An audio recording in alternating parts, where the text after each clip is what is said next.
Yes, sir. Back again for the Too Tall Sports podcast. Thank you for joining me today. We got a great episode with one of my former play-by-play announcers in West Virginia when I played in the minor leagues. His name is Andy Barch, aka Bull, and he'll explain in the episode where he got that nickname from, along with tons of other stuff. We cover restructuring in minor league baseball. We cover a funny super fan in West Virginia called the Toast Man. You'll definitely appreciate that one. And everything that goes into Cleveland sports. He's originally from Cleveland. He's done afternoon drive radio for Cleveland. So he still announces for a independent ball team in the Frontier League, the Lake Erie Crushers. You can follow him there. He'll drop the stuff at the end of the episode on where you can listen to him. But great conversations. One of my favorite radio guys I've ever come across during my minor league career. So I think you're going to have a good time listening to my guy Bull and all the stories he has from his minor league days. You can always follow me at Too Tall Sports Podcast. That's on Instagram. Please go over to YouTube to check out the channel so you can see all the videos. You can see the interviews. You can watch the show and listen to the audio there. Please subscribe when you get a chance. Hit the bell notification. We usually drop episodes on Thursdays, so you can count on those every week. Also, for the audio side, you can go to Apple Podcasts. Just type in Too Tall Sports Podcast. When you get there, if you could, subscribe and also scroll all the way down to the bottom, hit those 5 stars, give us a 5-star rating if you think we're worthy, of course. And you can and help the show grow a little bit there so we can get on the new and noteworthy on Apple. We're also on Spotify. You can follow us there. We're on Pandora, Amazon Music, Google Play. I say it every episode. We're everywhere. So wherever you get your podcast, just type in Too Tall Sports Podcast. If you'd like to email the show, it's tootallsportspodcast@gmail.com. Enjoy the interview with my guy Bull, and I'll see you on the other side. Thanks. Too Tall.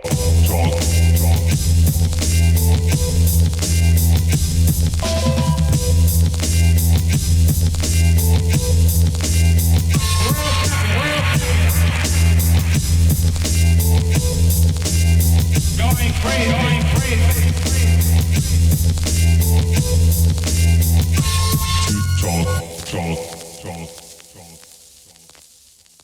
All right, welcome back to the Too Tall Sports Podcast. My next guest is a radio host and play-by-play broadcaster from the great city of Cleveland, Ohio. He and I met during my minor league career in one of my stops in Charleston, West Virginia. He was an afternoon drive radio host in Cleveland as well a few years back during the Cavaliers title run and the Indians World Series run. He's currently the voice of the Lake Erie Crushers in the Frontier League, and he is Andy Barch, a.k.a. Bull. What's going on, Bull? Thanks for being on the show. Good to be here, Brett, man. Appreciate you having me on. Yeah, definitely. Glad to have you. We've been trying to make this happen for a long time, so glad to finally get you on the show. I mean, you've definitely seen a lot in your career. I just kind of wanted to start with your nickname. So I mentioned your nickname is Bull, and I wanted you to give you the chance to tell the story about how you got that nickname, and especially in the minors when one of the coaches kind of solidified it for you. Yeah, so basically it comes from my striking physical resemblance to Bull Shannon. Now, Bull Shannon, for those who don't know, if you've never seen the sitcom Night Court, it was on NBC. I think it first aired in '85 and ended in the early '90s. So had a pretty good run on NBC there for a while. But for the longest time, people told me that I looked like Bull Shannon, the bailiff from the sitcom Night Court. And I think I first heard that when I was maybe in high school, and it just never really stuck. So my first year in doing pro ball was Jamestown 2003. And a couple of people mentioned it there, but again, it never really stuck. So where it really stuck was 2004. Andy Milovich is the general manager for the now West Virginia Power, then Charleston Alley Cats. And he had mentioned it during the interviewing process. As a matter of fact, I think he told the radio station, he said, "Hey, we're going to hire the guy that looks like Bull from Night Court." But even then, it never totally stuck. It stuck when we were on one of our never-ending bus trips. You've been on those many times before, you know, going from Charleston to Lakewood, New Jersey. Lakewood, of course, is a beautiful facility. Just in the South Atlantic League, it's not really close to anything. So it takes forever to get there. So team was playing well.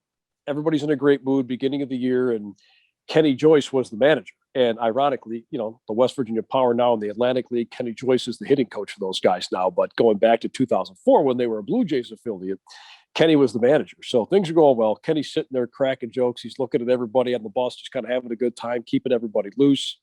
So he keeps looking back at me, and he keeps staring back at me. Keep in mind, at the time, I'm 23, 24 years old. So I'm just trying to stay out of the way, just try not to step on any toes. And I'm trying to stay in all the good graces, all that good stuff. And he keeps looking back at me. He says, you you could laugh once in a while. You can crack a smile every now and again.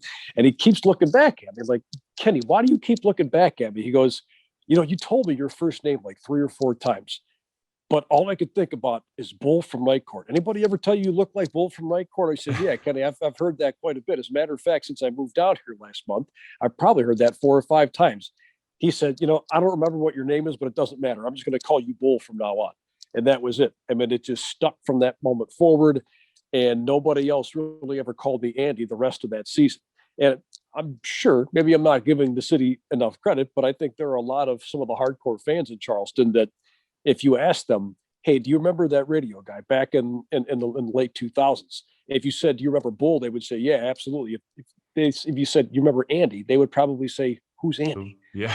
I think most of them would know if you said Bull for sure. But if they used my first name, they probably wouldn't remember. So it just stuck. I mean, it just kind of took off from there. And, it was a lot of fun in West Virginia, especially that first season. They were in an old ballpark, Watt Powell Park, and they had a really good team that year.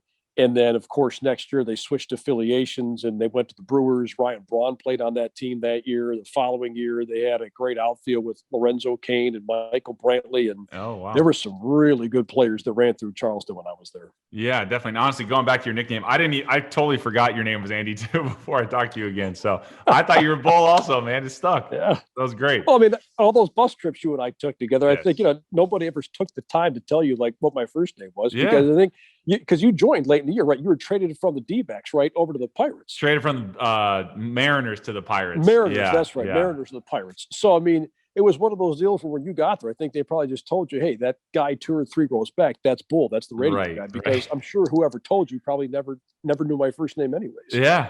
And maybe you introduced yourself the first time, but whatever. It's all good. Bull is cool anyway. Yeah. It works. It works. Yeah, it works. So you were born and raised in Cleveland, proud sports town with, not a lot of success to show for it over the years. Of course, I'm sure you've been through the heartache over the years. Just in general, what was it like growing up in Cleveland, being a sports fan with the Browns and the Indians and the Cavaliers up until 2016 with just the constant heartache for the fans? Or what's the talk like? What is it like being a Cleveland sports fan? Well, heartbreaking. And let me say it with this caveat. I'm not a Browns fan. Right. So I saved myself some of the heartache because of that. But you definitely did. Yeah. And keep in mind when I was growing up too in the 80s, the Browns were really good. They just, of course, couldn't get past Elway and the Broncos. So, the heartache comes in as an Indians and a Cavs fan. When everybody celebrates Michael Jordan, you can't help but hate what he did to the Cavaliers over and over and over again.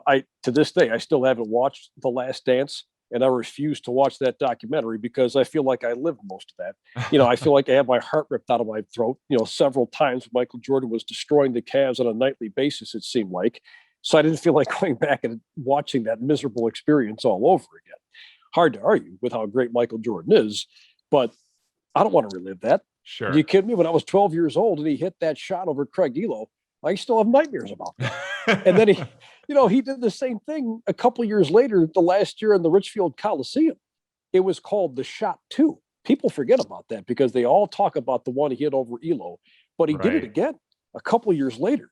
So as a Cavs fan, you kept hearing about how great those teams were. And I always heard about how cool the guys were that played in those Cavaliers teams. Doherty, Nance, Hot Rod, Price. I mean, all those guys.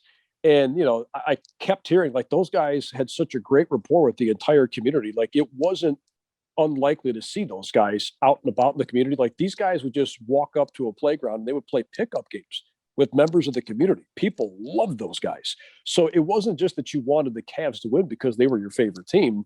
It was because people loved that team, not just the team itself, but they loved the personalities on that team. Right. And then, of course, later on that decade with the Indians, at the time, it seemed like it was something we were never going to see because they had been so bad for so long. And then all of a sudden, in 94, things are going really well. And then, of course, August 12th hits, 94, and they just stop playing. And you're thinking to yourself, you got to be kidding me. The one year where it looks like they're actually going to go to the playoffs and there's a strike. And then you fast forward to 95, they start the year a bit late. And, they played a shortened season and still had a hell of a year. You think about that lineup. They were great. Lofton leading off. Then Vizquel, Baerga, Bell cleaning up. Eddie Murray was the DH that year.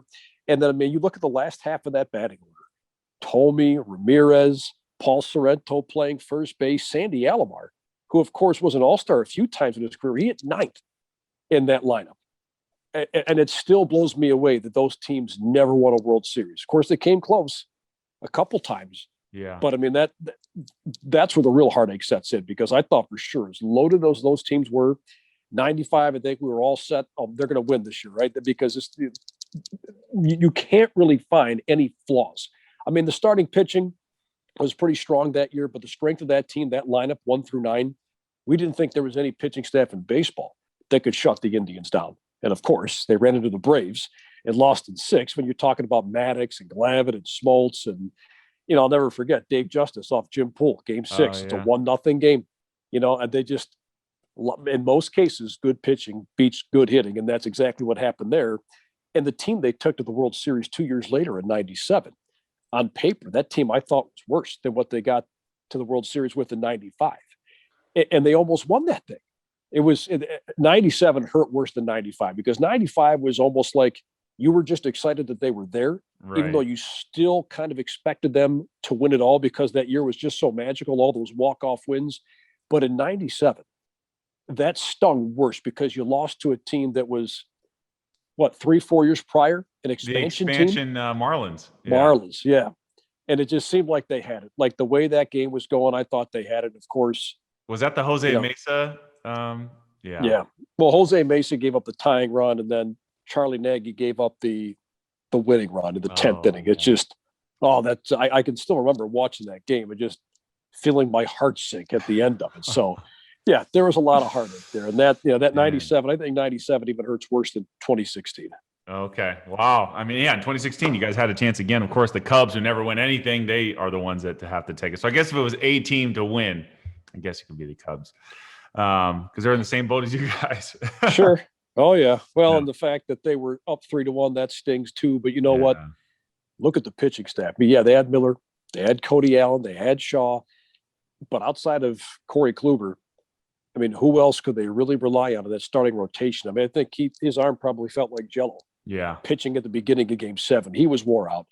Trevor Bauer had the instance with the drone. His finger got chopped up a little bit. And you just got the sense that, wow, this just felt like a magical year for this team. I couldn't believe they got to the World Series. I couldn't believe they were up 3-1. Yeah. And even when they were up 3-1, there was this feeling, boy, on paper, the Cubs are just much, much better. So it wasn't as big of a shock, because I look back at what the Indians had on paper, what the Marlins had on paper back in 97, and I still think they should have won that series. But in 2016, I was thrilled that they even got there. But that just goes to show you that, I mean, in 2017, they signed Encarnacion, and you're thinking to yourself, oh, they're going to get back there. And then they get beat by the Yankees in the first round after having a 2-0 lead in that series. So yeah, it's been gut wrenching and heartbreaking as an Indians and a Cavs fan. Oh man. Well, at least the Cavs came through, but we'll get to that in a little bit later. So you played some sports at a young age, but then you kind of realized you wanted to focus on broadcasting, and you and I talked off air about having the confidence to publicly speak and have opinions and carry a show and all that stuff. So once you figured that out, you decided to go to Bowling Green University. What ultimately led you to go to school there? Well, I looked at a couple different options, and it's so much easier when you know what you want to do. And because there are so many kids that are in high school, they don't really know where they want to go with their lives. They're not quite sure if college is the right step or not. They're not quite sure what they want to do when they get to college. So I was just fortunate enough that I knew I wanted to do that. And I knew the program that they had there was pretty strong. Although when I got there, I was kind of surprised. It was actually blew me away. Like, I didn't realize I could get on the air and I could get a lot of reps as a freshman. And that goes a long ways, because there are tapes out there, I'm sure, but most of them I've tried to burn, because when you're on the air for the first time, man, you're just trying to get your reps in. You're trying to take your licks and move forward, because today I feel bad for a lot of these kids, because everything that you do gets criticized. It's out there and it's publicized instantly. Now, that's a blessing and a curse, because it's a lot easier to get your name out there today than it was, 20 years ago. But I can go back and remember a few things I did, 30-second sports blitzes, things like that. I'd make appearances on talk shows on campus radio. And I did color commentary, I think, for a basketball game that year. Did play-by-play, I think, for a basketball game that year. It wasn't until my sophomore year that I did more play-by-play. But, you know, I got there and I realized, wow, what a great decision this was, because there aren't many schools where you can go to and get out of the year, your first year. So that ended up working out extraordinarily well because, as you mentioned, look, it's all about confidence. Because if you don't have the confidence to get up in front of people and speak, how in the world are you going to host a talk show, conduct a play-by-play broadcast, or do anything along those same lines? You just having the confidence to do it is half the battle. Oh, I totally agree with you. Yeah, even just doing this right now, doing a podcast, like you have to get over that what they call imposter syndrome, right? Are they going to like me? Or does it, who cares about what I do? Is anyone going to listen? All that. You're totally right about that. So I can agree. So while you're at Bowling Green, you were able to cover Dan Dockich, the former college basketball coach. He's an announcer now with ESPN. And of course, Urban Meyer was a coach at Bowling Green. I don't know if people know that or not, but you got to cover both of those guys and broadcast their games. What do you remember about Dan Dockich and Urban Meyer in their respective sports? Both guys were extraordinarily nice to me. Loved having the opportunity to interview both guys before their games. And, I think sometimes you get a chance to peek behind the curtain, and that's one of the cool things about that, right? The fact that you get access that most other people don't get.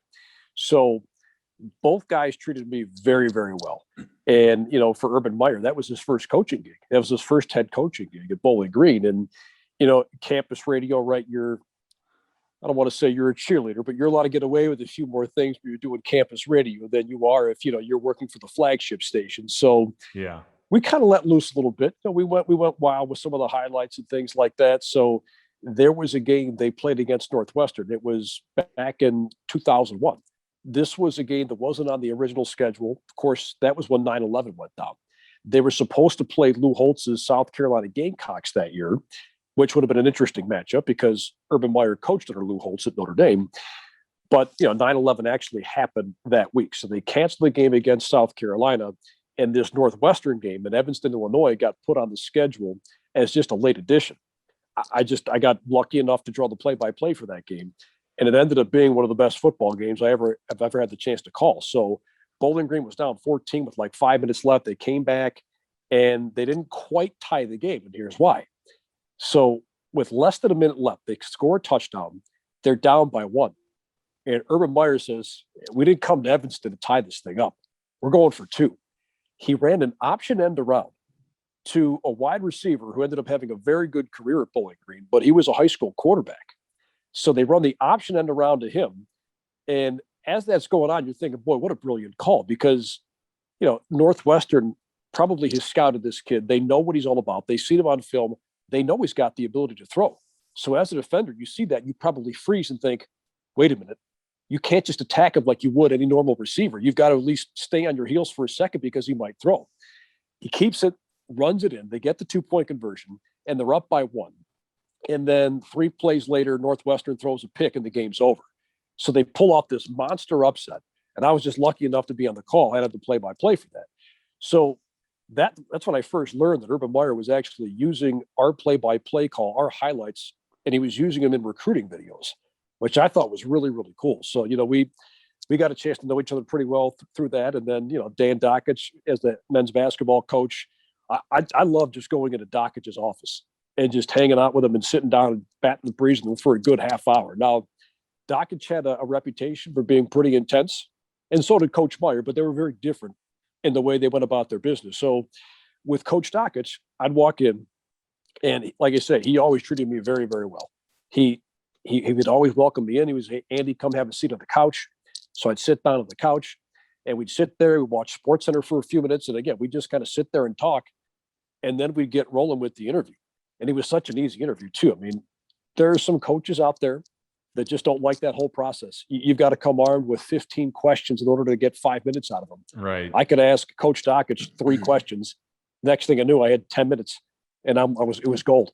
So, and I think a lot of coaches are like that too. Once they start to trust you a little bit, they'll give you a little bit more. And Coach Meyer was great with that too. I mean, again, I could walk in and I could talk to Coach Meyer for, I could bring 3 questions in, and he'd give me a solid 10 minutes. And it was all really good stuff too. So The cool thing about that is now he's coaching in Jacksonville, right? Like, I mean, he's blossomed into this coaching superstar. Yeah. He's had this ridiculously good college career. And I had the chance, I think in his second year, I had the chance to sit down and talk to him before every game.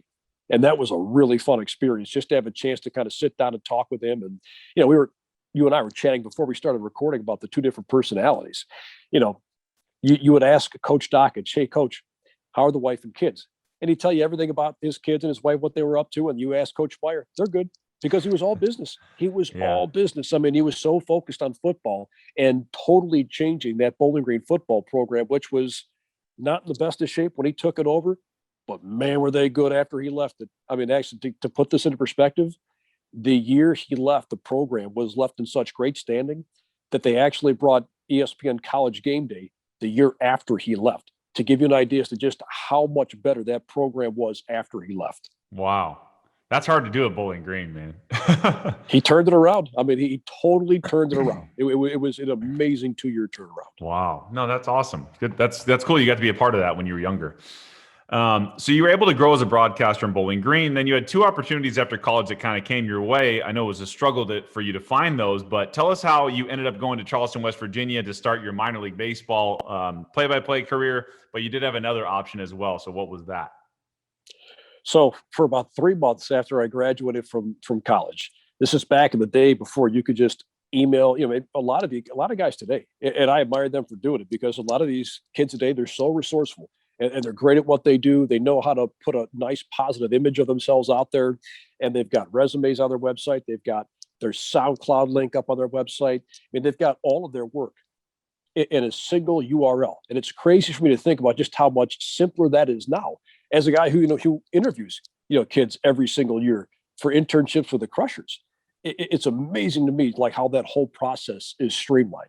It wasn't like that when I was coming out of college. I mean, you had to put demo tapes and demo reels together. You had to put cover letters and resumes in a big manila folder and then send that off. And I think I sent probably at least 50, maybe closer to like 75 of those big packages out. You had to send them via snail mail. Damn. You weren't quite sure if it ever got to the intended target. You really had no clue if it went where it was supposed to go. So, 3 months you're playing that game, right? And then all of a sudden, two places call you back at once. So I had a connection down in Charleston. Greg Gagne, who's now the voice of the Erie Seawolves. They're a Tigers AA affiliate. He and I went to college together. And he had worked for Andy MiLB, who was the GM in Charleston. So Andy had called me the same week that this radio station in Detroit had called me. And, the gig in Charleston, which we've already kind of alluded to, was the play-by-play job. And then in Detroit, it was, you were hosting kind of like the mid to late morning slot. And I thought, wow, that would be really awesome. So let me rephrase that. It wasn't in Detroit. It was actually in Lansing. Okay. And nobody's ever accused me of being normal or making decisions that make any kind of sense. But living in Ohio, people would immediately associate you with being an Ohio State fan. I'm not. I'm a Michigan State guy. Love Michigan State. Just that was the first college football team I saw on TV, and it just kind of stuck. So that would have been perfect. That would have been awesome. Yeah, that would have been awesome. But you in radio, you just never know how things are going to turn out. And if I'm not mistaken, I believe that station might have flipped formats once or twice in the following years after I left. So again, you really never know. So long and the short of it is, they said, hey, you're one of our finalists. We want you to come up here and audition for a talk show. I went up there and did it. It was a lot of fun. It was a blast. I thought, boy, this would be really cool. But again, you never really know. So after I did that, I went down to Charleston. I interviewed down there. About 5 days later, Charleston called up and said, Andy MiLB said, hey, we want to offer you the job. And part of you's thinking, man, I want to see what's going on over in Lansing. I want to see what's happening here. Like, should I wait this out a little bit? There's another part of you thinking, you know what? You just spent the last 3 months digging and searching, and you finally got 2 calls. And you have an offer on the table. You really want to leave that? So I sat there and thought about it, contacted the station in Lansing, and the GM there said, hey, we liked what we heard, but at the same time, I'm not making my decision based off of somebody else's timeline, which I get. Totally makes sense. And it didn't take me long to make my mind up. I think I needed a day and just said, you know what? You can't leave an offer on the table. You just can't. Because let's just say that things go south in a hurry. Yeah. The season was going to start, I think, in 2 weeks. So Charleston wasn't going to wait, and I don't blame them. Right. And if I had told them, hey, can you wait 2 weeks before we make a decision, they're not going to sit there and do that. And I get that.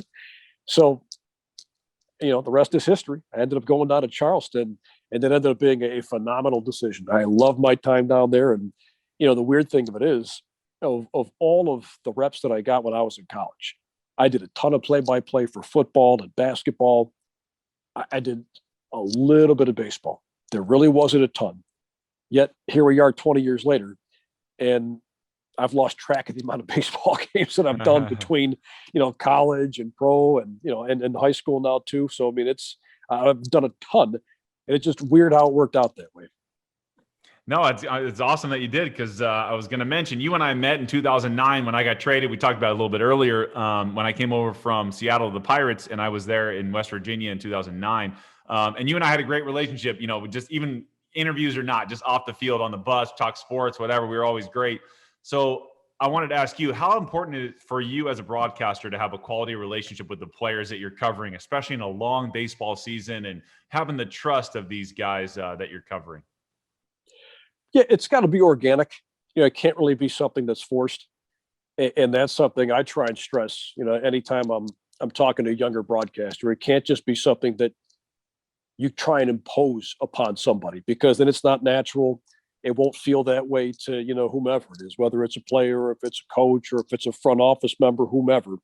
And, to me, I thought, for you and I, it was just a heck of a lot easier, because we're close to the same age. And I think back then it just kind of happened organically. Sure. You and I we sat close to each other on the bus, after games, we'd sit there, we'd talk. And, part of it's timing too. Like, you've got to understand, there are times where, as the radio guy, I'm not sitting there and losing my mind over every win and every loss. And that's something I think you've got to take into perspective as well, but you've got to kind of read the room, for lack of a better term. There are times when guys who are normally pretty talkative come onto the bus, if they went 0 for 5 that day, probably not the best idea to approach them and start joking and any of that sort of stuff. Just kind of leave them alone and back off. And, right. If they open up to you, sure, absolutely. But again, it's got to be something that kind of happens organically. But, obviously it's very important to have a great relationship with the players and the coaches. There's no doubt about that. And, to me, when I look back at all the guys that I've had a chance to spend some time with, you always remember the guys that went on to do great things, but you always remember the guys you had a great relationship with. And there are so many over the years. You talked about how you and I met in 2009, and here we are, 12 years later, and we're sitting here on a podcast. So yeah. It's those relationships, I think, that certainly mean the most, when you have a chance to still keep in touch with these guys all these years later. And, Ryan Braun is one of those guys that I bet you if you had asked Braun about his time in West Virginia going back to 2005, there's no way in the world that guy remembers me. And that's okay. I don't expect him to, but I wanted to bring this story up because, some people soured on Braun, about 10 years ago, but I always go to bat for guys like this because of the way they treated me. So he ended up getting promoted. We all knew he was going to. He wasn't long for the South Atlantic League world, but he was so good in the short amount of time that he was there that you just knew there was no way he was going to spend the rest of the summer there. So I believe we were coming back from Kannapolis. It's not a crazy long trip, maybe 5 hours, but the game ends at 10. By the time everybody's showered up, they pack their things, they get on the bus. You're lucky if you're pulling out of that parking lot by like 11:30. Right. Which means you're getting back at 4:30. You're half tired. I mean, you're not half tired. You're 100% tired. Yeah. You're half dead, right? You get off the bus and you're trying to just get all your belongings and trying to get your wits about you before getting your stuff back in the clubhouse, and then getting back to your car, and then driving back to your apartment and trying to lay down and just get a little bit of shut-eye before you have to be back in the ballpark again that afternoon. Right. So, the word gets out that he's getting promoted. So you just understand your spot on the totem pole of that bus, right? You've got to understand, if he wants to come over and say, hey, it's been nice working with you, then he will, but I'm not going to force that on him. He's got to talk to all of his teammates first. Some of these guys, the cold, harsh reality of baseball, he's never going to see again. And there's some other guys you might see at spring training next year. So I wanted to give him some time to kind of seek that closure with the rest of the guys on that bus, and then talk to the coaches and the manager and the whole 9 yards. So I just kind of stayed out of the way. I didn't want to get in the middle of that. just because, again, as a radio guy, you kind of have to know your place. So we get off the bus. I'm going to get my stuff underneath the bus. And he actually came over, and I'll never forget this because I thought this was really big of him because he certainly didn't need to do this. But he came over and he reached out and shook my hand and said, "Hey, look, it's been a lot of fun. This has been a pleasure, and I hope our paths will cross again someday." And I thought, wow, that's really awesome that a guy like that, because he was a first round pick, people just kind of knew that he was going to get to the show at some point. Or at least, back then we figured it would be a major shock if he didn't. And he ends up being an MVP. But I thought, wow, that was really cool that at 4:30 in the morning, when again, you're just trying to get your wits about you to make sure you get all your belongings and get off the bus and you get home safe. And the fact that he came over special to do that, I thought that was really cool.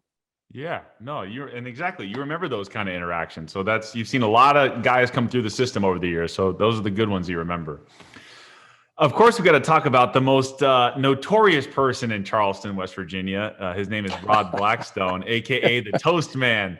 So this guy is unlike any other. Let me kind of lay it out for the fans here. So is he still the deputy mayor of Charleston? I don't think he's the deputy mayor anymore. I believe he's got a special position within the organization. Okay, so he's in the city government or council, whatever. He's kind of a big wig in Charleston, West Virginia. Anyway, he's a fanatical West Virginia Power fan, and he would literally talk trash to opposing players. No, people don't really talk trash to players in the minor leagues that much. You know what I mean? Especially in the first inning, they're coming up and he's lighting these guys up, reading their stats, where they went to college, how much money they got signing bonus wise. So he was called the Toast Man because if someone struck out, he would burn toast and throw it out and say, this guy is toast or whatever. And he was just a character. So anyway, I know you have a couple stories of seeing him in the crowd and what stuff he said. So what do you remember about the Toast Man? Well, so my first experience with the Toast Man, I smelled burning toast. So at Watt Powell Park, I mean, you're way above everything, right? So it's one of those old school grandstands where like the press box is right on top of the roof, and I smelled toast. I thought, why do I smell toast? Did they burn the hot dog buns? But somebody explained to me what goes on. As you just laid it out, somebody explained the whole process, how the Toast Man works. So later on that summer, Travis Ishikawa, who's playing for the Hagerstown Suns, they were a Giants affiliate at the time, and of course he went on to have a big league career. But at the time, I think it was his first or second professional season. And I mean, he just had a miserable year in Hagerstown. And he's still one of those guys when people ask me, is there anybody out there that you saw that you were shocked that made it to the big leagues? And I mean this with all due respect, because sure, I can only go off of what I saw. And right. That year, Travis Ishikawa had a horrible year in Hagerstown. Well, sure. I don't remember the exact numbers, but he comes up to the plate in August. And it was uncanny. He walks out of the on-deck circle. He's making his way into the batter's box. And the Toast Man starts going on this tangent saying, Travis Ishikawa. And again, the numbers are kind of skewed here, but it was something along the lines of, he struck out 175 times in 225 at-bats. You have no chance. You should just turn around and walk back to the dugout. So bad. Oh, and that's the thing. Like he was brutal during the game, but then after the game, if he saw you, Rod's one of the nicest guys in the face of the earth. So he's your best friend after the game. It was weird. Yeah. Yeah. But I mean, during the game, Rod did his homework, man. Toast Man did his homework, and he knew how to heckle, because I'm assuming you come to the plate like that and you hear that, you think to yourself, wow, all right, I'm not quite sure how to respond to that. So there's two other stories with Rod I want to get to. Yeah. Because Rod could take his medicine too. And I can't remember the name of the kid that played for Greensboro, but he was 1 for 15 against the Power this particular season. So Rod brought out some numbers and he said, he's 1 for 15 against the Power this season. So he starts doing his whole spiel. This guy just hits a missile over the wall in right center field. And he did a sprint around the bases. And as soon as he touches home plate, he takes a nice wide turn coming all the way back towards Rod. And he said, that's 2 for 16. Rod laughed. He thought it was hilarious. He took his 1 for 15 sign and ripped it up and just threw it up in the air. But he did it in playful fashion. It was hilarious. Awesome. So again, Rod, he comes prepared with a lot of these things. But again, he could take it too. There's no doubt about that. Oh yeah, for sure. I mean, I remember I'd be on the mound and it's quiet. It's the first inning, and I'm starting a game, and he's ripping these dudes like, you got $180,000 in the signing bonus. You haven't had a hit yet in a month. Like killing these dudes. It was actually pretty funny. So, and what was the other one you had? So back in 2006, the Power set a professional record for most home runs hit in a single inning. They hit 5 in the first inning. And I want to say they hit 6, but that game was actually shortened because of rain. They actually made it through 4.5 innings. So they kept playing. Who knows what might have happened? But in that first inning, they tore up Brian Bogusevic, who ended up, playing in the big leagues as a center fielder. But he was signed out of Tulane as a pitcher. He was given a healthy chunk of change because he was a first-round pick. So that day, he just, for whatever reason, the Power just had his number. They homered 5 times in that first inning. I want to say 4 were off of him. He didn't make it through the first inning, and he comes back like maybe a month or 2 later, and he's warming up. He comes into the game, and Rod doesn't do this during warmups. He does this while the game is going on. So he makes his first pitch, and then the toast man just starts going into this spiel, and he says, "Ladies and gentlemen," he does this whole presentation, right? Like, "Ladies and gentlemen," turns his back to the action, looks at the crowd, and he says, "Standing behind me is Brian Bogusevic. He was the first-round pick for the Houston Astros. He signed for whatever it was, $2.4 million.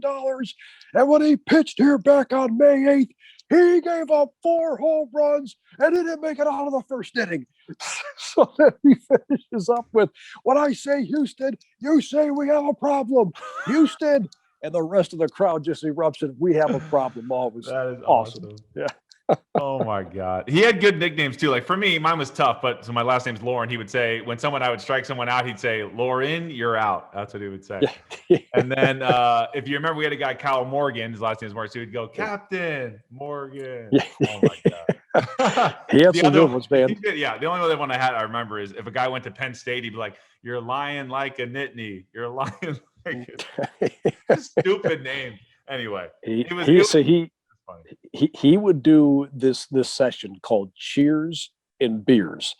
And that's kind of like, he would bring a lot of the Rowdy Alley folks, the super fans of Charleston. He would bring them together for this session called Cheers and Beers at the beginning of the season, where they would sit down and they would talk about some of the nicknames they'd have for the guys in the opening day rosters. So there was a big old brainstorming session that went on. Oh, okay. So yeah, he got some good ideas from those guys. Oh yeah. I want to talk to you about so last year there was a big cutback in the minor leagues due to the pandemic, or some people think it was already in the works anyway, about restructuring some of the teams, getting rid of teams altogether, shortening the draft now. So there's just less teams, less players out there. You have an interesting take on that. I come from the player side I feel bad for all the guys that lost jobs, the cities that don't have any professional, MLB teams around. This is all they got. And those teams are lost or restructured to different organizations. What are your thoughts on maybe over the last year, what's happened to minor league baseball and what MLB's side of things might be for why they did all that? Well, I think it was going to happen regardless. And I think the pandemic certainly streamlined it. There's no question about that. And there just wasn't a whole lot of ground for some of those teams to stand on after that. Now, I will say this. I feel really bad for a lot of the cities that lost their affiliation. And, Charleston, West Virginia is one of those places because, you got to remember back in 2004, I'm sure the whole process was in the works well before that, but, you're talking about a community that was told that we're building a $25 million ballpark or a $23 million ballpark. And 15 years later, well, there's no more affiliation. That's taxpayer money. So, people feel like that somebody needs to do some explaining. And I don't know the Major League Baseball explained that well enough at the time. So I do feel bad for not only Charleston, I feel bad for towns like Lexington too. These are 2 really good baseball towns. And they end up losing their affiliation, which, that's not necessarily an awful thing. And here's why I bring that up. I think any fan that goes to the ballpark, you're going there with the intent of seeing somebody win or lose. And as well as anybody, Brett, in minor league baseball, you always want to win. There's no question about that. You don't step on the field with the intent to lose. Right. But winning and losing is not nearly as important. It's more developmental at that stage. And it's it was fascinating to me to have some of those conversations when I was in Charleston, because I would get questions all the time from fans saying, "Hey, why isn't the manager doing this?" You know, so the year you and I were there, Gary Green was the manager, and I would hear people say all the time, "Why is Greeny doing this? Why is Greeny hitting this guy here?" Well, because the Pirates are kind of telling him to. I mean, that's the bottom line there. Yeah. And I think what people in Charleston are really going to like is the fact that with the Atlantic League, you're there to win. Yes. There's no development anymore. You're there to win. So whatever conventional baseball wisdom is anymore, and I feel like that's changed a whole lot, from, when I was calling games in Charleston and when you were playing, I feel like conventional baseball wisdom is totally different. Some people think that bunting is no longer part of conventional baseball wisdom, whereas you have some people think that, hey, you know what? It still serves a little bit of a purpose. And to go a little bit deeper into that, we just got done talking about Brian Bogusevic, right? Yeah. So, let's just say that somebody's drafted in the first or second round. All right. Well, in a key situation, even if he's batting $180, he's not laying a bunt down. He's there to get his licks in. He's there to get his hacks in because they want to see what they have in this kid. So conventional baseball wisdom goes right out the window. I would go one step further too. I mean, in that situation, they want him to swing away. He's probably not necessarily thinking about, hey, how do I get this runner over from second base? They want him to swing away. They want him to get his licks in. And when you're talking about the development process, sometimes that's hard for fans to grasp because they're there to see somebody win and somebody lose. And, over all these years of watching baseball, I mean, we've seen it go down one way. So I don't think losing the affiliation to some places is nearly as awful as they might think. But again, you can't help but feel bad for some of these communities because, as you said, sometimes that forces them to cut back on the number of front office members that they have. So people lose jobs as a result of that. You alluded to the fact that, from a player standpoint, they ended up cutting a healthy chunk of jobs because there just aren't nearly as many players now. Yeah. I'm also kind of curious as to what they're going to do with only 5 rounds of the draft last year. I don't know how much they're going to change that. So the talent pool, for a while there, I kind of got the impression that, maybe some of the Major League Baseball folks were looking at that and thought, you know what, do we really need to have a AAA affiliate, a AA affiliate, a high A affiliate, a low A affiliate, a short season affiliate, a rookie league affiliate, and then have an Arizona League or a Grapefruit League affiliate on top of that? I mean, count them up. And then you have the Dominican Summer League or Venezuelan, Summer League teams. It's too much to climb through if you're a player. So I'm with you there. Yeah. So, and in that regard, if you're stuck in that and you're kind of pigeonholed and you feel like it's really difficult to stand out, and look, the reality is baseball is very much political, is it not? I mean, 100% it is. And if there's not a whole lot invested in you, wouldn't you want a chance somewhere else where you kind of have a chance to stand out? And that's where I feel like in the independent circuits, I'm biased because I've been working in the Frontier League now for the last, going on 10 years. You have a chance to kind of stand out there. Yeah. Because, if you're a 30th round pick or something like that, there's not a whole lot of money invested in you. And it's not like a scout's reputation is on the line either, because they sort of, I mean, this with all due respect, they kind of took a flyer on you, did they not? If they picked you like the 30th round? Sure. So you have a chance then to get onto a different scenario where maybe a different scout sees you and says, hey, what's going on with this guy over here? I mean, he's lighting up the Atlantic League, or he's lighting up the American Association of the Frontier League. I mean, let's just say he was picked out of an organization. He was with the Pirates for 2 years. Yeah. What happened here? He had one bad year. And sometimes that's all you get. And that's not really fair. But I mean, you're a first round pick. They spent 7 figures on you trying to get you to sign. Some scout went to bat and said, hey, we need to invest in this guy. Well, the reality is you're going to get probably 2 or 3 extra years over somebody else. And look, even the trade factor can be thrown into this too. Sure. There's a pretty big trade that went down. No matter where you were drafted, the fact of the matter is somebody saw you and they thought, if we're making a deal, let's get this guy. So again, a reputation's on the line there too. So you might get a little bit of extra life as a result of that too. So I think with the restructuring, going to the unaffiliated circuit isn't necessarily a bad thing, because it will give some guys a chance to prove themselves and kind of get them out of that affiliated mix where they were kind of pigeonholed before. Sure. I don't really think that's a bad thing. No, and you can play every day too. Some of these guys never get I mean, they're getting a couple of bats at the end of games, right? In the minors. If you're not a high pick, you're not really playing that much. So you might get a couple games a week, a Sunday game. But if you go to play in the Frontier League, you can play every day. You can. And I also think too, there were conversations that were going on that maybe you and I will never hear about. And maybe there will be a book about this someday. I don't know. But I kind of get the feeling that a lot of those cities, and I won't mention any here on the podcast, but I think there are some that kind of flipped off Major League Baseball one too many times and said, yeah, okay, sure, we'll update our facilities. And they'd build a new box office, or maybe they would build a new bathroom in the clubhouse or something like that, but they would take the smallest steps possible. And there are some places. I can attest to it. Some of the worst places, some of the worst locker rooms, bathrooms, showers, we're professional, some of like high school fields almost. So in the lower levels, totally agree with you. They didn't try at all. Yeah. And look, after some time, man, if you don't put the effort and you don't put the money into these facilities, well, what do you think they're going to do? I mean, of course they're going to say, okay, you want to keep playing that game with us? We can certainly play that game back with you. And here we are. They've contracted a ton of teams.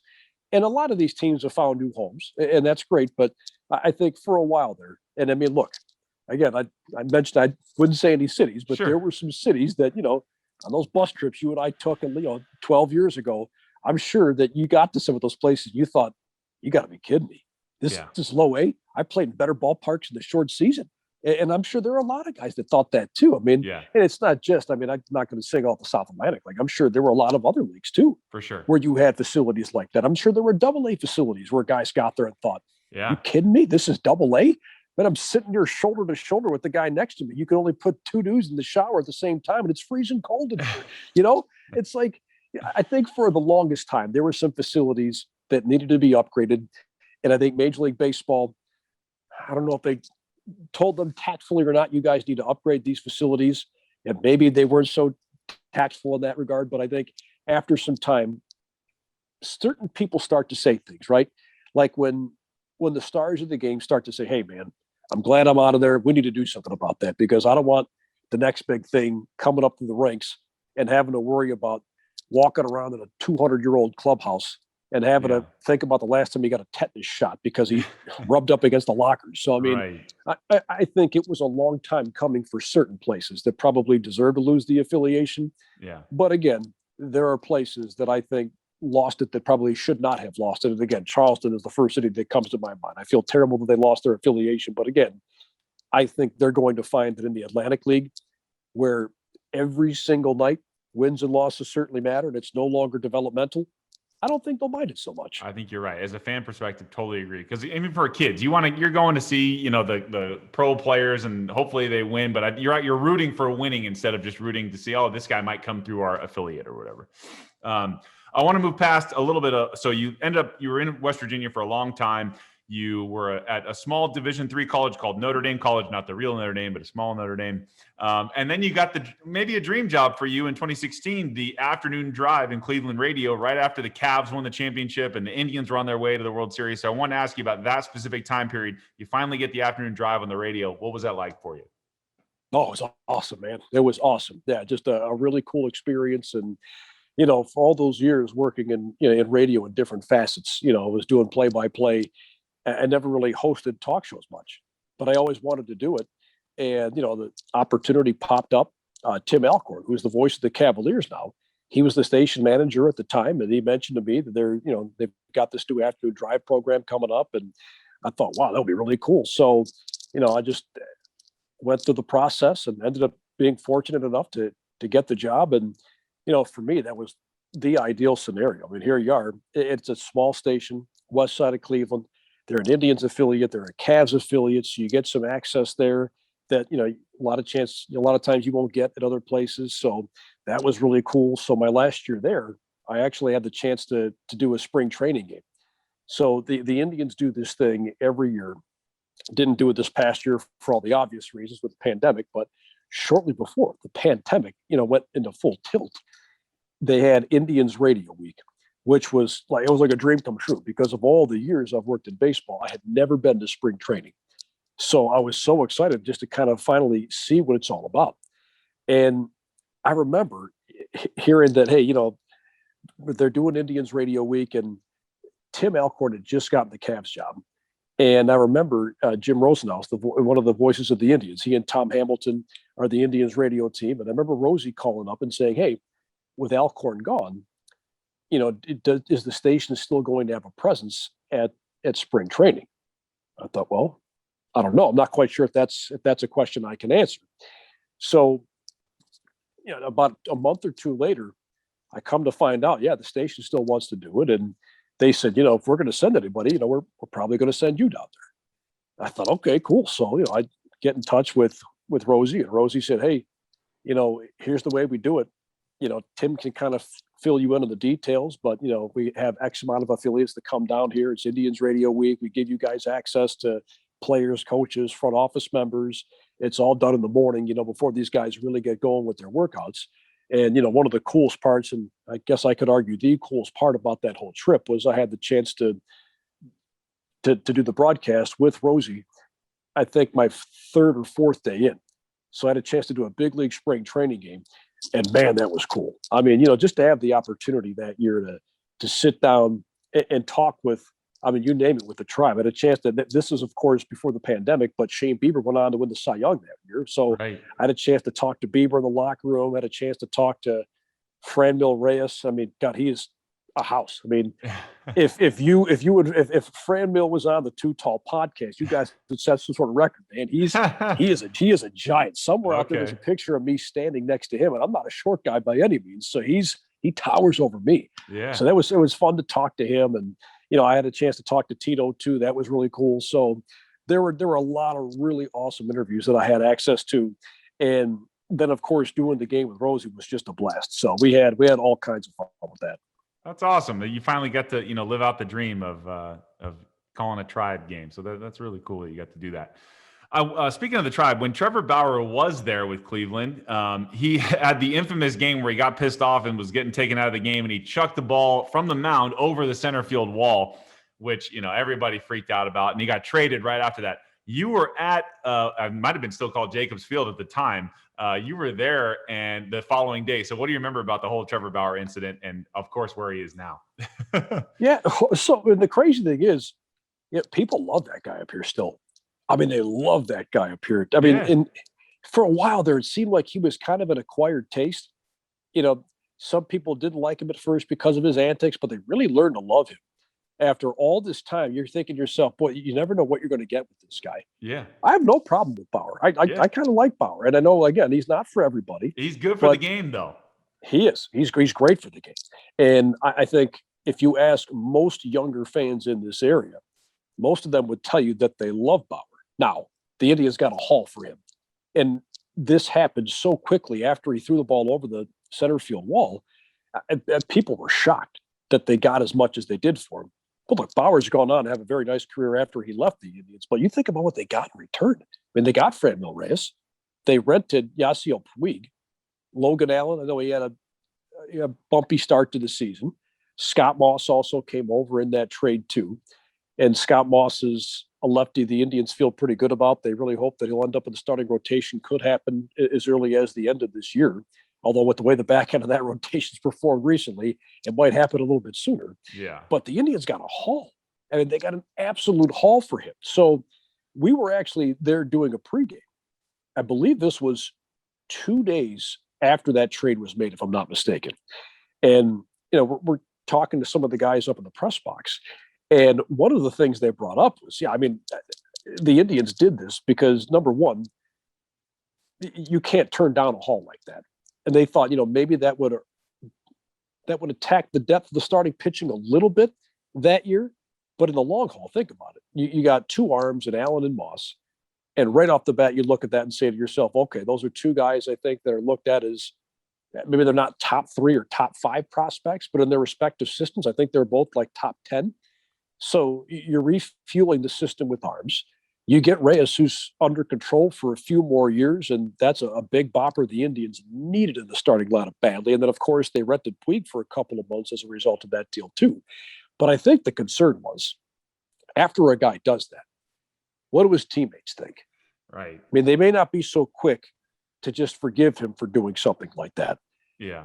And he kind of had a reputation for flying off the handle a little bit. And I think there was, at least to some degree, there was a thought that maybe his teammates were starting to lose a little bit of faith in him.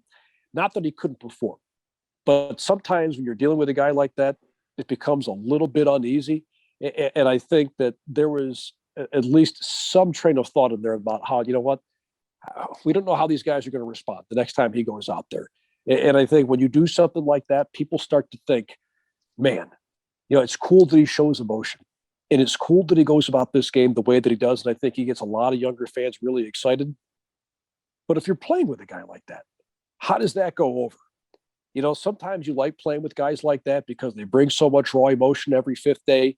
And I guess in Bauer's defense, he brought it more than every fifth day too. But I think there are some guys that maybe just didn't like that. They didn't take to it the way maybe the fans would have taken to it. I think early in his career, he struggled with that. And he had already left, the D-backs gave up on him. So it was kind of like he had a reputation of like, well, he might be whatever, bad teammate, or he's just difficult, right? He just doesn't do things the way everybody wants him to. And now you're seeing that he's had some success. That's okay now. And I think he's kind of brought a lot to light too. But early on, that was, he kind of had a bad reputation until he got to Cincinnati, won the Cy Young, and now he's the guy that he is. So I'm happy the Dodgers got him. That's for sure. You know what? And somebody pointed this out on Twitter a couple of days ago. He's like the perfect wrestling heel. Yes, like exactly. He does not mind being the bad guy. And sometimes the Nature Boy Ric Flair, I think, is the absolute greatest of this. He became so good at being the bad guy that he made being the bad guy cool. Right. And that's kind of what Bauer's done. He's become so good at being the bad guy or kind of the heel. He's become so good at that he's kind of made that cool. Like people have endeared themselves to him because he's done so well at that. Totally agree with you. No, I'm on the same page as you, man. I like that. He's matured a little bit, but he still has the fun antics still, which is great. I want to get to the Cavs. So I'm a big basketball guy, and you've been covering or at least around the Cavs for a long time. When LeBron left in 2010, it was devastating for the city. However, the NBA proceeded to give the Cavaliers 3 number 1 picks in the next 4 years. Not sure how that happened.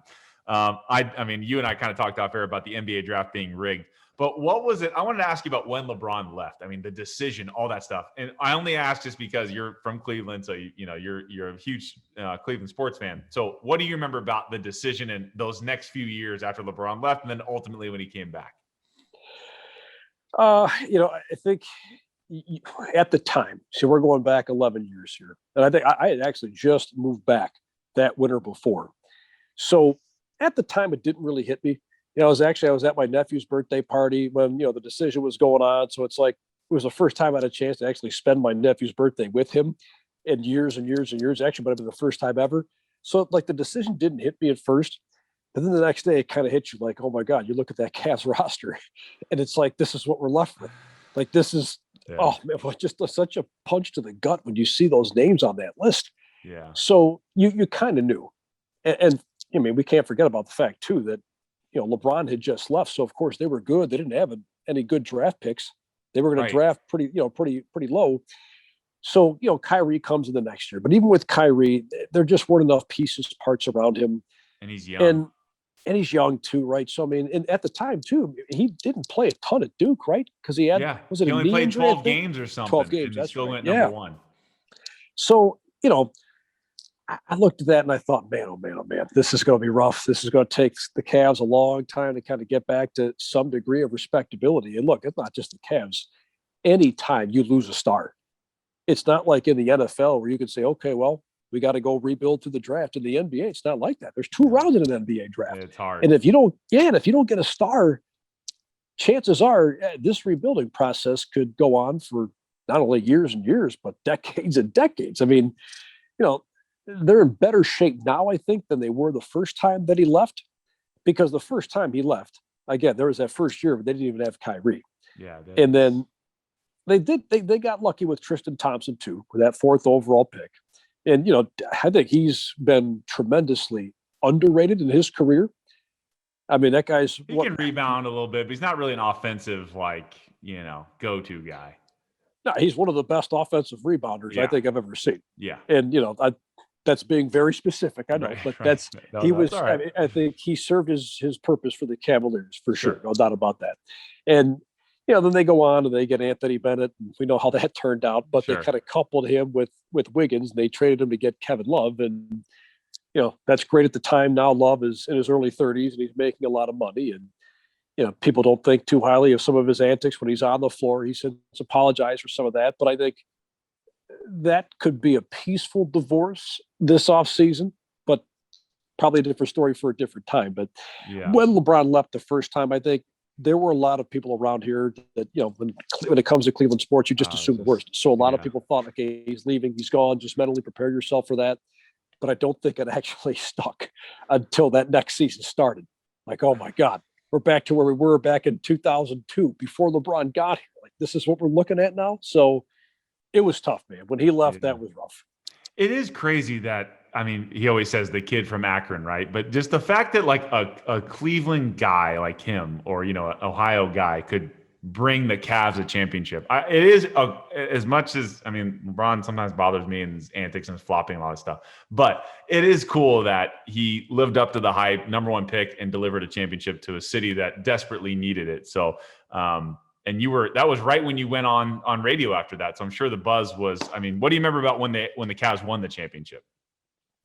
So in 2016, they go down 3-1 to the Warriors. We were excited that year that the Cavs were playing against the Warriors because the Cavs, for whatever reason, just seemed like they were so shorthanded, like somebody would get hurt, somebody would go down. The year before that, of course, they lost Kevin Love, right? Kelly Olynyk ripped his shoulder out a couple of rounds prior to, so there was no Kevin Love.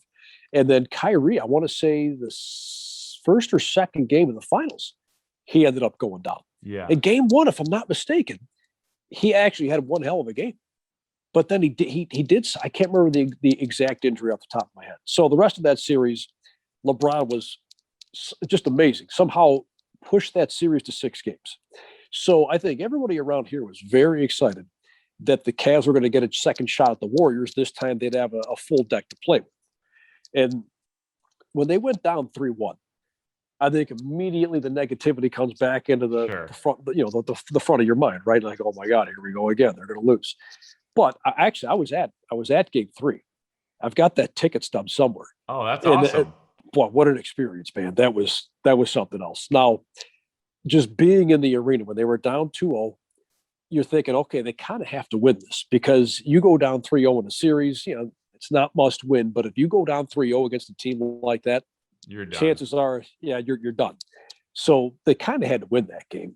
That was a blast. Like, that was fun just to be in the building for that. I mean, you couldn't talk to the person next to you. Ironically, the guy next to me was a Warriors fan, and I could give this guy credit, man. He wore all of his Warriors gear right in the middle of a bunch of Cavs fans, and he was a cool dude. Like, I kind of felt bad because he's sitting there getting heckled by people who were probably 17 beers deep at the time, but he was a fun guy just to kind of sit there and talk to. So he got up and he left with like 5 minutes left because the Cavs blew him out that game. It was actually pretty cool. He walked by, shook my hand. He said, "Hey, man, good luck." And he looked at everybody else and just shook his head and he walked out. It was fun to just kind of be a part of that experience. Most of it was pretty playful. But, that year, you go down 3-1. Nobody's expecting you to come back. And I was doing the Crushers in the summertime. So I think that was the last year I was still traveling. So we actually had to go on the road on that Monday. So I wasn't in town for the parade because we had to get on a bus at like 6 a.m. and drive to Schaumburg, Illinois, which is northwest of Chicago, on that Monday morning. But I wasn't going to fall asleep after game 7, man. I had to stay up for that. But I'll never forget, before game 7, a buddy of mine, he's an award-winning author. His name's Ty Tracy. He's got an award-winning book called 3 Days in Ashford. It's a terrific book. At any rate, he lives in Boston. He's from Cleveland, though. So he came in town that night because he said, "Hey, man, they win. There's no way I'm missing the opportunity to be in downtown Cleveland if the Cavs win an NBA title. There's no shot I'm missing that." So that night, I had a Crusher game. And at the time, I was living on the east side of Cleveland. The Crushers are out in Avon. That's way out on the west side. So he was staying downtown Cleveland. He said, "Hey, I know you probably can't hang out on Sunday because the Crushers have a game. stop by, we'll have a couple beers, whatever, and then we'll, just kind of bat the breeze for a little bit. So we sat down and talked, and it blew me away how confident he was. And again, keep in mind, they were down 3-1. Yeah, sure, they came back. They tied the series 3 apiece, but it's been a half a century or more since this town celebrated a major sports championship. And there was so much conviction in his voice. Oh, these guys are done. There's no shot the Warriors are going to win this thing tomorrow. He goes, Cavs got this wrapped up. Cavs got this wrapped up. There's not a doubt in my mind. And I thought, why are you so confident? Why are you so confident? He said, look at game 6. Look at game 6. Like the way everything went down in game 6, these guys are starting to point fingers. These guys are starting to blame each other. He said, something's going on with that Warriors team right now. These guys, mentally, they look defeated. But the crazy thing is, the Cavs were down at the half. But even watching game 7, they're down at the half. I never got the feeling at halftime in game 7 that this thing was over, because usually you're thinking to yourself, all right, they're down at the half. The Warriors are way too damn good. I mean, the Warriors are a team too. You're up by 20. Yeah. They're still not out of it because, Steph can get hot and shoot the lights out. And the next thing you know, they're right back in it. I think it started to hit me. After Kyrie hit that shot, there were still like 50 seconds left. And I think when LeBron got fouled by Draymond, like that's when I thought, oh my God, this is over. Like they're going to win. But it wasn't until like there were 10 seconds left when you started to let yourself think, oh my God, this is it. They're actually going to win. Because even, Kyrie nails that shot. And I mean, all of a sudden you could hear the fireworks. But even so, even then, everybody watching that game in Cleveland was like, okay, this isn't over just yet. There's still way too much time left. And I mean, just the way the dominoes fell too. Like, Kevin Love, who's not exactly known for being a great perimeter defender, gets a hand in Steph Curry's face. He misses a 3-pointer. And then, on the other end, LeBron gets it. He gets fouled by Draymond. And it's like, wait a minute. This might actually happen. Yeah. Because, then the Warriors get the ball back with like 6 seconds left. They're down by 4. So it would take a minor miracle for them to win at that point. But that was awesome, man. Just to be able to, I didn't go to downtown Cleveland. There's still parts of me that think, man, I should have been downtown for that, because seeing some of the videos from crazy. The madness that went on down there. Oh, yeah. God, it was nuts. But again, I had to be on a bus at 6 o'clock that next morning, so I don't want to take that chance. Before we get to the Crushers, I do want to talk to you about Joe Tate, who's a legendary broadcaster, Cavs announcer for a long time. He passed away a little while back. LeBron did shout him out when there was, kind of thought of that they didn't have a good relationship. What do you remember about Joe Tate, the Cavs announcer, and then maybe what LeBron showed you at the end of when he passed away? Yeah, so I mean, look, it's pretty cool that LeBron went out of his way to send that tweet about Joe Tate. He said, "Rest in paradise." So I thought that was really neat, because there were some strange rumors that went around after LeBron left and after Joe retired that they didn't get along. And Joe was quick to stomp that fire out pretty quickly and said, look, LeBron and I always got along just fine. I'm not quite sure where that started or what that was all about. And as a matter of fact, LeBron's mom, Gloria, would listen to Joe quite a bit. And Joe would always tell the story about how Gloria would come over and sit on Joe's lap, because that's just how she was. They had a good relationship. She'd come over, say hello to him, and sit on his lap. And I think Joe said his son was actually watching one of these games. He said, wait a minute, who's that sitting on Dad's lap? And so Joe would tell the story about, I had to explain to my son, that's LeBron's mom. That's just how she is. She comes over, sits on my lap, and says hello. But they always said, apparently they had a good working relationship. They weren't best of friends or anything like that. Sure. But I thought it was kind of cool that LeBron took the time to send that tweet out to acknowledge Joe's passing. And I mean, look, I thought Joe was awesome. And I know out in the West Coast, you guys are probably awfully partial. We got lucky. Chick Kern. Yeah. You're partial to Chick Kern. That's great. Chick Kern was fantastic. And I mean, Vince Scully also too, without question. But I mean, in my mind, when it comes to broadcast, Joe Tate is the GOAT. And there's no doubt about that, because the Cavs had some pretty rough teams. I mean, even before LeBron got here, they had some really rough teams. But Joe was so good that you had to listen every single night. And with his style of broadcast too, basketball's quick. Basketball's pretty rhythmic. I mean, you're mentioning the time and the score, and if you're good enough, you can mention every single pass, and you can describe the basket. What kind of a shot was it? Was it a layup? Was it a jumper? Was it a 3-pointer? I mean, there's so many things going through your mind when you're calling a basketball game. It's so hard to slow it down. But Joe was so good that the pacing in which he used to call a basketball game almost made it sound like you were listening to a baseball game.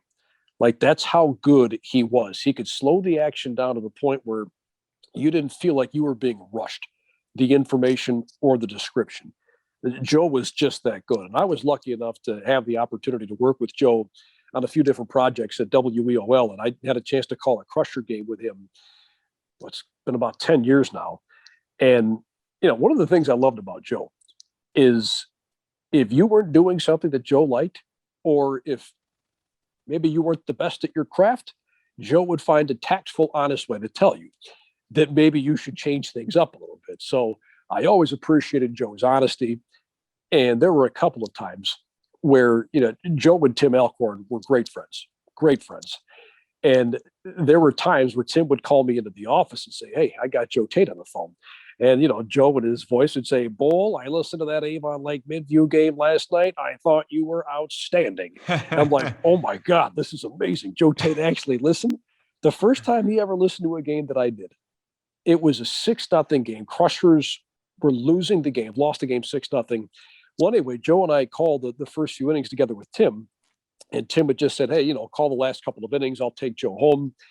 Well, apparently Joe had listened to the last couple of innings of that game. So he drives home that night, and I get an email from Tim the next morning saying, "Hey, I just got a phone call from Joe. Joe doesn't do emails. Joe, his famous line was, 'I'm stuck in the Eisenhower administration. I have no intention of leaving anytime soon.'" So Joe didn't mess with computers. So Sure. so he calls Tim and he tells him, "Hey, I had a chance to listen to the last couple of innings of that game last night." And he was very complimentary. I'm like, "Of what?" It was a 6-0 game. I don't think I did anything special. And his thing was, "Hey, you made it sound interesting." And it was a 6-0 game. And when you're by yourself, that's such a hard thing to do. You made it interesting. I didn't want to turn it off. Like I was compelled. I had to listen until, the radio signal ran out of range. So I was like, wow. Like that was like one of those moments in broadcast where you kind of feel like, holy smokes. That's really cool. When the guy you've been listening to for all these years and the guy that you looked at as one of your mentors and your idols, like the fact that he listened, number one, but number two was complimentary of what you did. That was one of the high points for sure. No, I believe that. That's awesome that you were able to get that feedback from him, and he was a fan of yours just for a little bit. So that's really cool. I did want to get to, now it's been 2 years since the Lake Erie Crushers have had a game with the pandemic and everything, and you're going to call their games again this year. What are your thoughts on having baseball back again, you being back in the booth? It's been a while. So what do you think it's going to be like for the Lake Erie Crushers and yourself this year? It's going to be weird getting back in that booth. I mean, it should be like riding a bike, right? I mean, you're a pro, so, you can handle it. Well, one of the things that they tell you to do is go back and listen, right? Because if you just go back and listen to some of the old games, that'll help you kind of get back into the habit, get back into the routine. And there are certain things that you do, right? I mean, you get to the ballpark at a certain time. Everybody's got a different way of preparing, right? When you're playing, you've got different ways of stretching. Mentally, you've got different exercises that you do to get yourself ready. Even if you're not going to play in the game, there are certain things that you just kind of have to do every single game. So getting back into that routine is going to be a little different. Now that I'm a father of a 1-year-old and I'm married now, things are a little bit different than the last time I called a game. I was married the last time I called a game, but I didn't have a kid. So it's going to be a litting bit different. But I mean, getting to the ballpark, the weird thing is you don't really get nervous about this anymore, because one of the things I've learned about doing the radio thing, nobody can see you. Right. So what's the big deal? They can just hear you. And that's why I always try and tell these younger guys, if they can't see you, what's there to be nervous about? Right? Just let it rip. So that's probably what I'll do on Thursday. I'll just go ahead and let it rip, but it'll be fun. I mean, I think I'll be so excited just to be on the air again that it'll be a blast to just kind of get back out there and start calling games again, because they sent the tweet out not too long ago saying it had been like 620 days or something like that. So it'll be not quite 650 when it's all said and done. But I just can't wait to start calling baseball games again, because that's where you feel like you belong, right? The weird thing is, the last game that I called, Shane Bieber was the starting pitcher for the Indians. Francisco Lindor was starting at short for the Tribe. Jose Ramirez was starting at third base. That was the last baseball game I called. I mean, to give you an idea as to what kind of bizarre world we were living in 2020, I called more Major League Baseball games than I did Frontier League games. Who would have thought?